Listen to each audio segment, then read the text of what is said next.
Que aí onde entra outra coisa, que é a desconstrução das narrativas. Aí você tem Jacques Derrida, por exemplo, que ele pega, olha, não interessa mais a intenção do autor, interessa o que você quer ver na narrativa. Então, olha, você pega a narrativa e fala, olha, eles disseram isso, mas na verdade não é bem isso, tá? Na verdade eles deram uma enfeitada, sabe, para tornar o momento mais glorioso. Mas aí você fica sempre supondo uma ideia negativa acerca dos autores. Sempre como eles estão tentando te enganar, estão tentando te ludibriar, né? E aí, com esse tipo de teologia, as pessoas destruíam mesmo. Aí começou a surgir um monte de pregador, um monte de professor de EBD, chato pra caramba, que tudo que as pessoas falavam, mas isso não é bem assim, mas isso não é dessa maneira, não sei o quê. Esse tipo de teologia, irmão, pode levar pro quinto dos infernos. É aquilo que quando a palavra, quando a letra começa a superar. Exatamente. E aí perde o sentido do que seria o estudar, né, para conhecer mais a Deus, não no sentido de que entender ele na sua plenitude, mas daquilo que ele permite. Aquilo que permite e, assim, respeitando a narrativa, respeitando os autores. Os autores são a maior autoridade, porque eles são testemunhas oculares. Agora, quando eu pego e eu digo, por exemplo, surgiu uma ideia que foi um mau uso do chamado sensus plenior. Eles dizendo, olha, hoje nós temos como compreender melhor esse texto do que os evangelistas. Por quê? Porque os evangelistas estavam imersos no mundo judaico e cheio de mitos e lendas e fábulas na cabeça. Então, eles viam um acontecimento e todo aquele imaginário entrava em ação, e aí o cara via uma ação que era natural e ele via um milagre. Aí eles diziam, não, hoje a gente tem uma visão científica e a gente consegue enxergar melhor acerca disso que ele estava descrevendo aí. Ele disse que é um milagre, mas não é bem um milagre. Na verdade, foi ele que quis ver um milagre, mas não foi. E aí, quando você tem esse tipo de iniciativa, isso vai criar sempre céticos. Um monte de gente cética, um monte de gente que questiona Deus, questiona a Bíblia, questiona tudo, tá certo? Não recebe o texto bíblico na sua autoridade, e esse tipo de teologia esfria mesmo. Esfria mesmo. Quer ver a prova? A Europa foi o epicentro, tá certo? Dos grandes movimentos de reforma, a reforma protestante, de Lutero, de Zwinglio, de Calvino, né? Depois os diversos grupos que surgiram ali, que levaram o evangelho adiante. E como é que está a Europa hoje? Como é que está hoje o epicentro de onde tudo aconteceu? Era para estar melhor do que a gente. Por quê? Porque eles estão mais tempo nisso aí. E como é que eles estão? Estão mortos. Totalmente mortos. Por quê? Porque esse veneno entrou e as pessoas não combateram devidamente. Não se opuseram devidamente. O negócio cresceu e tomou uma dimensão irreversível, né? Aí hoje você tem países de terceiro mundo que foram cansados por esses antigos missionários, voltam para lá para tentar replantar a semente do evangelho lá. Aí você tem missionários dos Estados Unidos, do Brasil, de países extremamente pobres que vão para a Europa pregar o evangelho de poder. Você tem um cara, uma vez eu vi uma reportagem de um irmão dos Estados Unidos, negão, na Ucrânia. Na Ucrânia, os russos lá, né, o pessoal branco, mais branco que a neve lá, e o cara arrebentando lá, pregando o quê? Mensagem pentecostal. Curas, poder de Deus, dons, milagre, e o pessoal chocado com isso. Nunca vi, né? Uma coisa assim, uma coisa que aquele tradicionalismo religioso no qual eles vivem séculos e séculos. Aí chega alguém mostrando o poder de Deus, né? É Paulo em Corinto, né? Não vim pregar em vocês sabedoria, mas Jesus crucificado, né? O que é poder de Deus para a salvação. Ô Júnior, você acha que a teologia atrapalhou a espiritualidade da Bíblia? Atrapalhou o contato das pessoas com a Bíblia depois, né? As pessoas começam a olhar para a Bíblia como se eles fossem superiores a ela. É que nem o cara que eu sempre conto para você, que o Paulo Romero, né, falou que ficou escandalizado. Falou, agora vamos corrigir alguns erros de Paulo. Falou, nossa, isso através da teologia.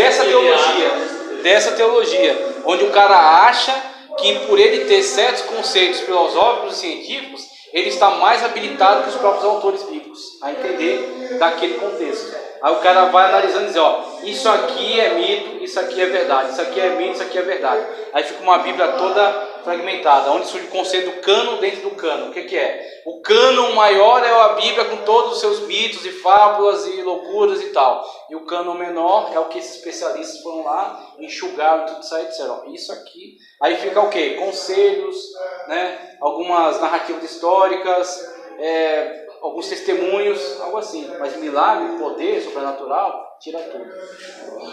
Conhecimento, é a Bíblia que não vale a pena. Assim, o conhecimento, o estudo, ele não é mau. Sim. Alguns homens, né? Que deturparam. O que o homem, como né, pecador, faz dele, né? Isso a mesmo. Ferramenta O uso que se faz. Né? Porque a gente precisa buscar inteligência, conhecimento, mas Imprescindível, né? exatamente. Então, E a atitude, você chega para a palavra de Deus submisso. Você primeiro ouve, cale a boca e ouça o que tem a dizer. Aí você depois vai tentando compreender aquilo que foi dito. Mas você já chega achando que você tem autoridade para julgar. Meu irmão, pode falar.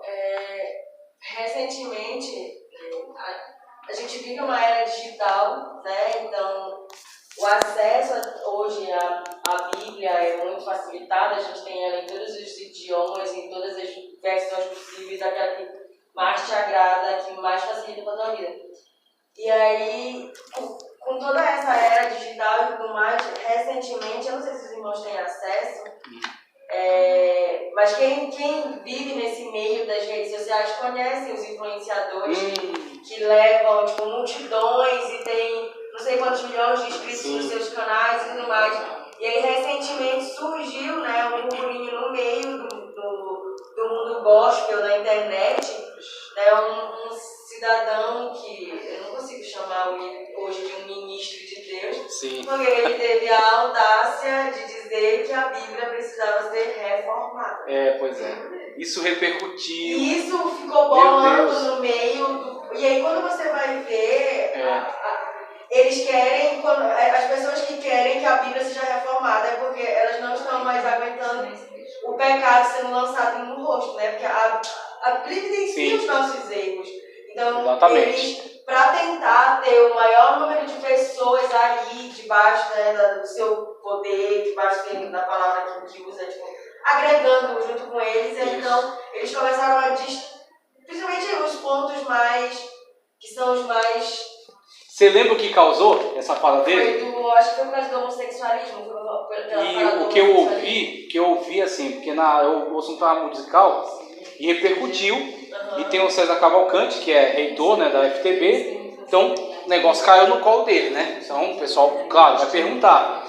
E aí ele destrinchou, ele falou que o texto que mais, o texto central para a fala desse camarada aí, falou que aquele texto no qual a mulher foi, aí nas palavras dele foi estuprada, tá certo? Nas palavras desse cidadão, ele disse que ela foi estuprada no campo, e se ela não gritar, a culpa cai sobre ela. E aí ele falou que quando você olha para a fala da pessoa, você percebe que muitas dessas ideias que surgem, por exemplo, de atualização da Bíblia, como ele sugere, ela na verdade decorre de falta de compreensão do próprio texto, uma compreensão superficial. E ele falou, esse texto não está falando de estupro, ele não está falando desse tipo de situação. E numa situação de estupro, aí ele agregou outros textos, falou, o correto, conforme determinado pelo texto, não é simplesmente isso, o correto é a morte do ofensor. O ofensor será morto. Agora, o caso que está se discutindo ali eles fizeram sexo antes de haver a formalização do casamento. E qual é a solução proposta? Que se casem. Ele fala que a questão se resolve numa simplicidade extraordinária. Fizeram sexo antes do casamento e a proposta que está no texto, apontado por ele, é que formalizem então o casamento, se casem.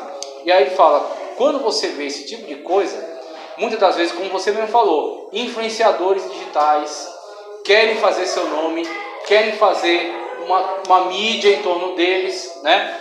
E o que eles fazem para isso? Eles têm que causar, né, muitas das vezes, algum escândalo. Tem que causar, muitas das vezes, algum espanto. Para dizer, não, eu estou fora da caixa.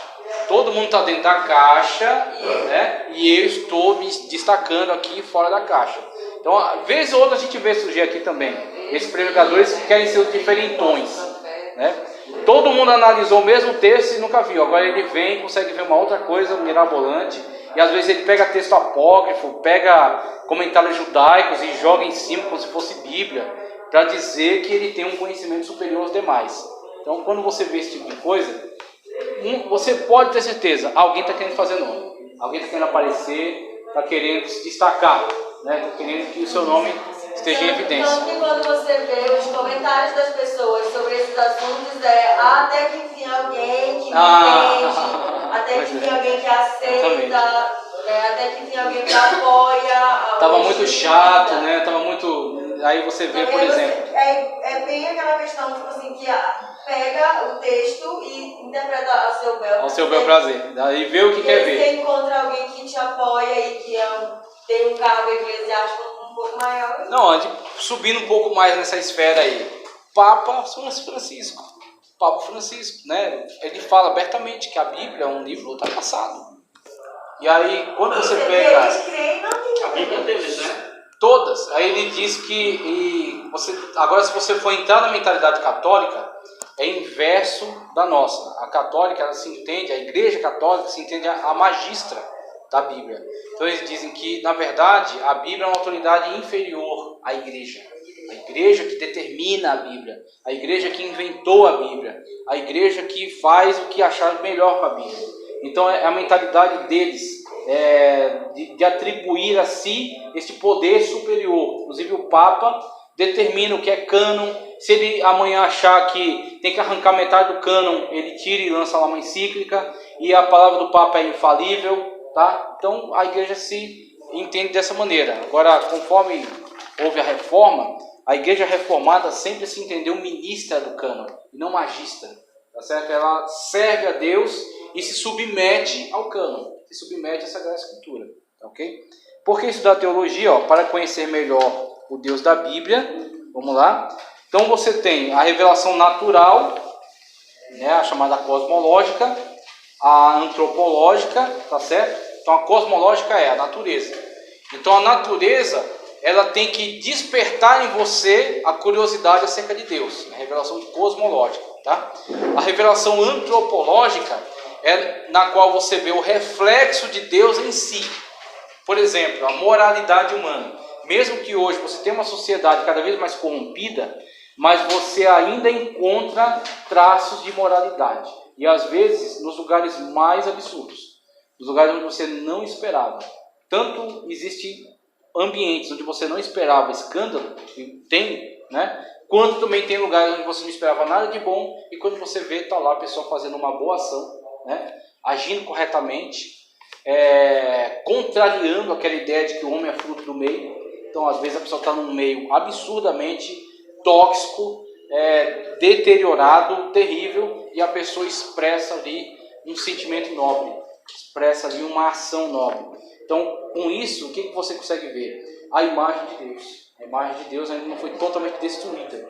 Então você tem algumas questões da revelação antropológica, da cosmológica, ou seja, na cosmológica você tem um sinal de que Deus existe. Na antropológica, alguns reflexos de que Deus existe e de que o homem e a mulher são a imagem e semelhança de Deus. Tá certo? A humanidade, a inteligência, a racionalidade é sinal de que este ser, diferente dos demais, é a imagem e semelhança de Deus.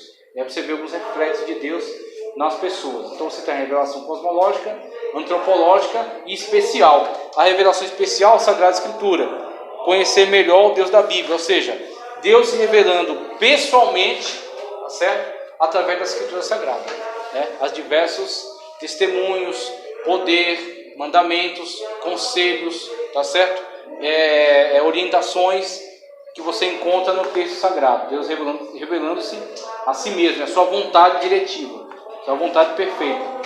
Deus ensina o homem pelo homem. E aí você tem a questão do exemplo que você encontra nas pessoas, né? Então, como Deus de fato pode ser observado no comportamento das pessoas. Às vezes, comportamentos que de fato mostram que aquela pessoa tem algo de Deus em si, tem algo da imagem e semelhança de Deus. Porque a fé deseja saber. Então, estudar teologia, por quê?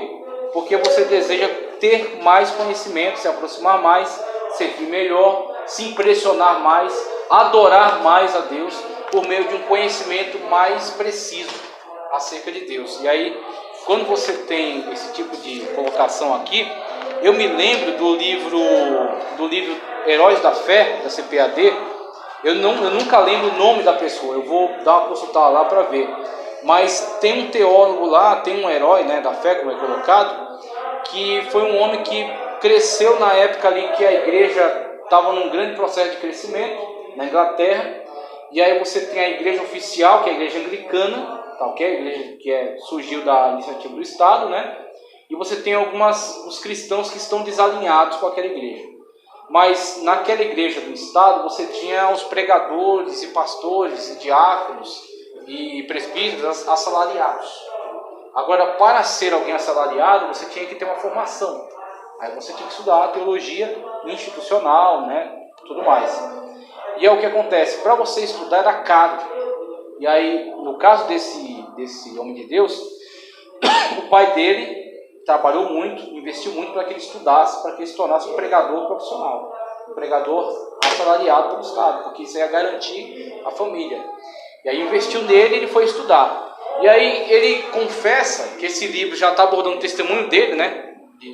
Depois que ele é transformado, ele confessa que durante quase todo o período em que ele estudou, mais de 5 anos estudando teologia, ele nunca abriu uma Bíblia para ler. Ele nunca fez uma oração. Ele não tinha nenhum relacionamento com Deus. Ele tinha relacionamento com os livros. Então ele estudou os teólogos, estudou os filósofos, estudou lógica, estudou retórica, estudou a gramática, estudou esse tipo de coisa. Contato com a teoria.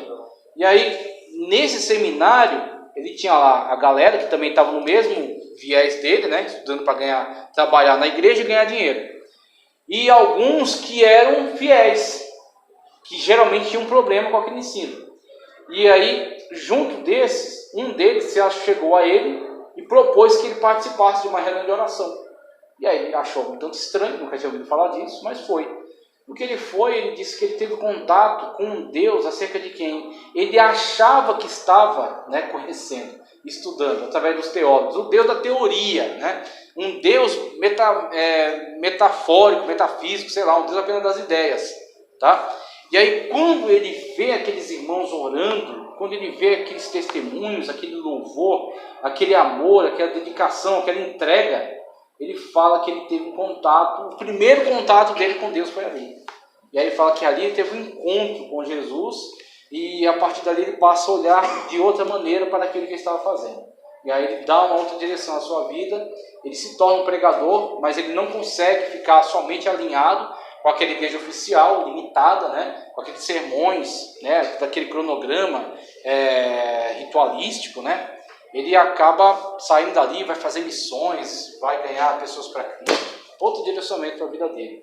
Mas isso é para mostrar o quê? A fé deseja saber, a fé deseja mais, quer mais acerca de Deus. Agora, como, né? Aí você tem o caminho, por exemplo, da Escritura, onde você vai absorver a revelação que Deus dá acerca de si mesmo. E a partir dessa revelação, ela é uma provocação para você adorar a Deus de outra maneira e para você servir a Deus de outra maneira. Você tomar uma nova posição acerca de Deus. Mas ela é uma provocação, você pode reagir a ela ou você pode ignorá-la.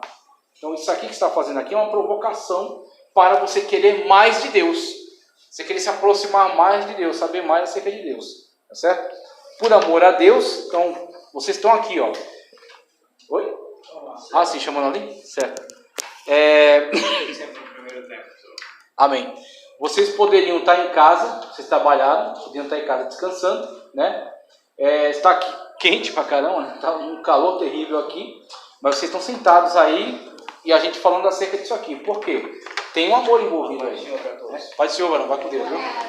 Tem um amor envolvido aí, tem um relacionamento envolvido aí, né? Porque estudar tudo só para ganhar um papel, para pôr na parede, não, é porque você quer ferramentas, né? Você quer instrução, você quer conhecimento, para você poder ter um trato melhor, né, no evangelho, no ministério, na vida, levar isso para a sua vida, né? Para você poder trabalhar melhor isso na sua vida. Então, tem dedicação, né? Tem fé e tem amor a Deus. Você faz isso também motivado pelo amor. Para que serve a teologia? Para iluminar a nossa mente, para iluminar a nossa mente, para o labor da vida cristã e para gozar e ser feliz. Iluminar a nossa mente já remete àquele texto bíblico, né? Que lâmpada para os meus pés é a tua palavra e luz para o meu caminho. Ok, isso é verdade. Mas como ela será efetivamente lâmpada para os pés e luz para o caminho, se você não sabe nem como acender essa lâmpada? Então, né? A lâmpada está aí, mas você não sabe usar. Aí onde entra a teologia para facilitar a sua vida. E a teologia existe para facilitar. Toda teologia que complica não presta, tá? Então, teologia que começa a esmagar as pessoas com termos técnicos, com elucubrações absurdas. Não, essa teologia dispense, que esse negócio aí não te ajuda. A teologia serve para facilitar a sua vida. Tá certo? Para pegar aquilo que era um texto intrincado, difícil, quase que incompreensível, e por meio dos recursos diversos apresentar a você as facilidades. Fala, olha, isso aqui está nesse contexto, tem essa ferramenta de linguagem, tem isso aqui, aí você tem uma facilidade de compreender e de explicar. Então, a teologia serve para iluminar a mente, para o labor da vida cristã, né? Para você ser provocado, reagir e estar vivendo uma vida cristã autêntica. Aí tivemos aí todo um período de liderança cristã, por exemplo, a gente fez bastante isso, né? Para gozar e ser feliz também, no sentido de você se relacionar melhor com Deus. Deixa eu ver aqui meu tempo. Ainda tem o tempo, hein? Ainda tem o tempo. Vamos entrar aqui, ó. Essa parte, inclusive, passeou, tudo bem? Tá com a sua apostila? Ou tá em casa? Tá em casa. Ah, tranquilo. Pode ir. Depois você vai pegar esse link aqui, eu vou te mandar, viu? Tá, okay. Aliás, você tá no grupo, você pega no grupo. Porque eu tô com o celular reserva, o celular que eu uso só para o trabalho, e o meu tá quebrado. Mas olha, basicamente, essa parte aqui, ó, que já tem aula gravada sobre ela. Teorias que cogitam sobre Deus. Teorias que cogitam sobre Deus. Aí você tem algumas delas que a primeira é uma negativa, né? Nega a existência de Deus. E as demais dão outras perspectivas, né? Trazem outras ideias que estão presentes no mundo e que falam de formas diferentes acerca de Deus. Você tem o ateísmo, tá? E o ateísmo surge de ideias materialistas. Então, a questão do ateísmo é atribuir a criação de todas as coisas às coisas em si, às próprias coisas. Ou seja, as coisas geraram a si mesmas. A matéria gerou a si mesma. Matéria é autoexistente, né? A matéria é eterna. Então é a questão de você reduzir tudo à matéria. Você diz, olha, a matéria ela é autoexistente, ela criou a si mesma, ela se auto-organizou e por isso não existe Deus. Então o princípio dela parte daí, do ateos, da negação de Deus. A negação de Deus é a afirmação então da matéria, né, da existência por si mesma e da auto-organização, que aí chama-se a origem randômica de todas as coisas, a origem não orientada, tá certo? Ao acaso. E aí, a partir desses primeiros filósofos que começam a especular acerca disso, você vai ter toda uma linha de continuidade de muitos, né, que vão também nessa mesma linha. Você tem mais manifestações de filósofos e cientistas ateus na atualidade do que na antiguidade, na Idade Média, no Iluminismo, no Renascentismo, no Humanismo, Iluminismo. Você, muitas das vezes, o mundo muitas das vezes aproveita muitas ideias que surgiram de grandes mentes do Renascimento, do Humanismo, do Iluminismo, sem te dizer que, na verdade, essas grandes e brilhantes mentes criam em Deus. Muitos deles. Aí vai Galileu, Copérnico, Newton, Einstein. Essa galera, né, de grandes filósofos e cientistas, pensadores, criam em Deus. Então, muitas das vezes, Voltaire, que era um crítico da igreja, detestava a igreja, mas cria em Deus. Um terremoto que teve, uma coisa que abalou muito a época, foi o grande terremoto de Lisboa. E ele questionou muito acerca de Deus, acerca da bondade de Deus. Então ele não cria que existisse um Deus que é plenamente bom e plenamente justo e todo-poderoso e permitisse, né, o ocorrido do terremoto com a morte de tantas pessoas. Eu falo, é inconcebível um Deus que seja totalmente bondoso, totalmente todo-poderoso e não impeça uma coisa dessas. Então, aí, claro, essa construção de ideias está em cima de conceitos equivocados. Toma conceitos a priori de forma equivocada. Então, acaba dando nesse tipo de conflito. né? Que a gente até vai analisar melhor depois. Mas